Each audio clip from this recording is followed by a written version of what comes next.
चर्चा चल रही थी राम प्रसाद बिस्मिल की, क्योंकि अभी अभी राजगुरु सुखदेव और भगत सिंह की शहीदी का दिवस बीता है, चिंतन चलता है शहीदों का।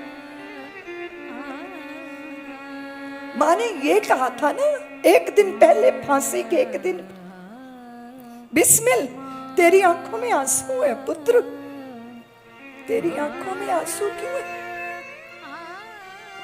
इस भारत को आभा मिली, ओज मिला, तेज मिला, पता है तुम्हें पुत्र, दधीची ने धर्म के लिए अपनी हड्डियां समर्पित कर दी थी। कपिल कणाद की परंपरा का देश है ये देश के पुरखे कभी अपने लिए नहीं जिए पुत्र। जीवन की सार्थकता तो यही है ना। तो बिस्मिल रो रहे थे, उन्होंने मां से कहा, मां तू मेरी मां है, तू मेरी मां है, तू अग्नि जैसी है मां और मैं घी जैसा हूं। तू मेरे पास आई तो मैं पिघल गया, मैं द्रवित हो गया, मेरे आंसू बहने लगे, पर मैं दुखी नहीं हूं मां, मैं परम प्रसन्न हूं कि मैं भारती की आजादी के लिए, मां भारत के लिए, अपनी माता के लिए, मां मैं तेरा पुत्र हूं, पर तेरे से पहले मैं भारत भूमि का पुत्र हूं और उसके लिए मैं बलिदान देने जा रहा हूं। ये मेरा सौभाग्य है।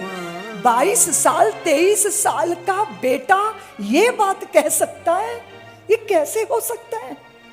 सोचो जरा देवियों, मां ने बनाया होगा ना, मां ने संस्कार दिए होंगे ना। और आज हमारी क्या दशा है, हमारे बच्चों की क्या दशा है?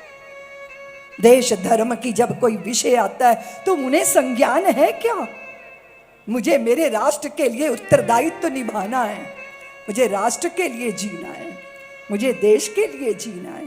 कौन बताएगा? मां बताएगी ना।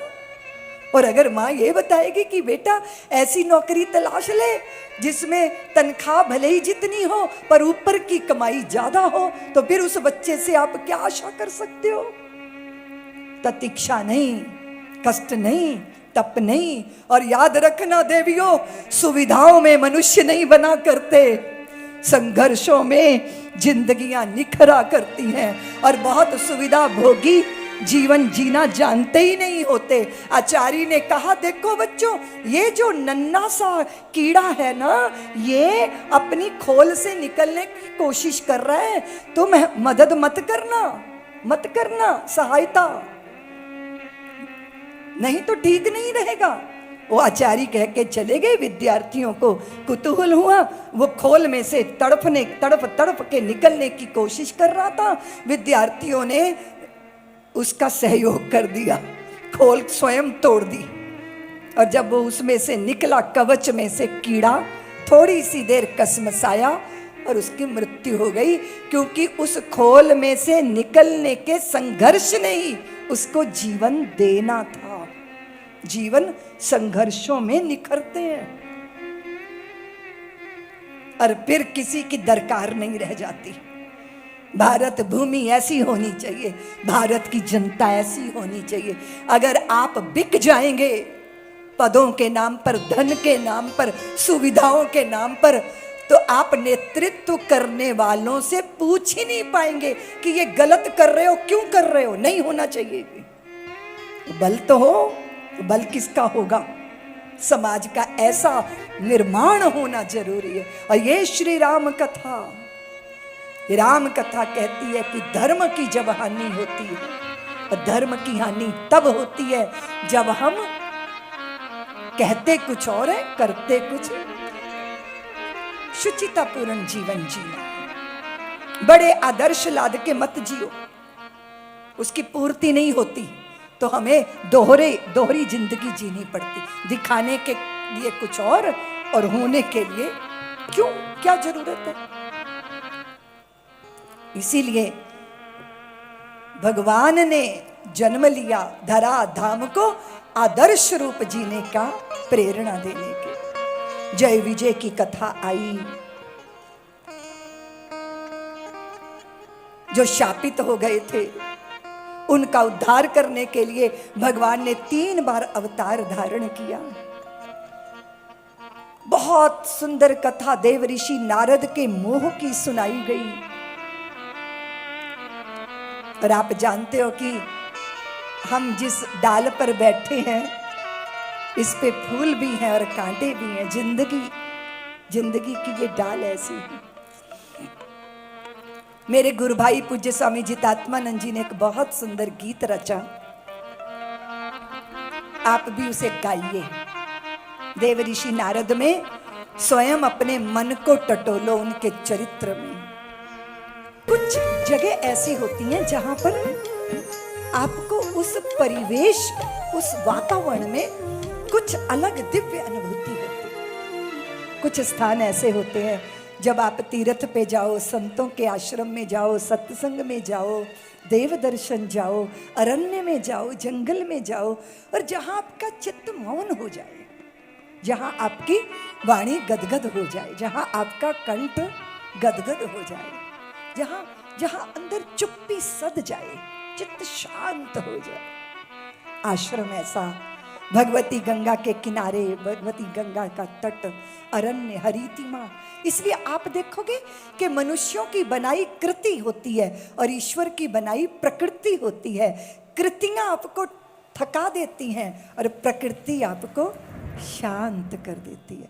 हमने देखा कोरोना काल में मनुष्य शांत होकर बैठ गया तो सारी प्रकृति उत्फुल्ल हो गई। पशु पक्षियों ने क्या नृत्य किया।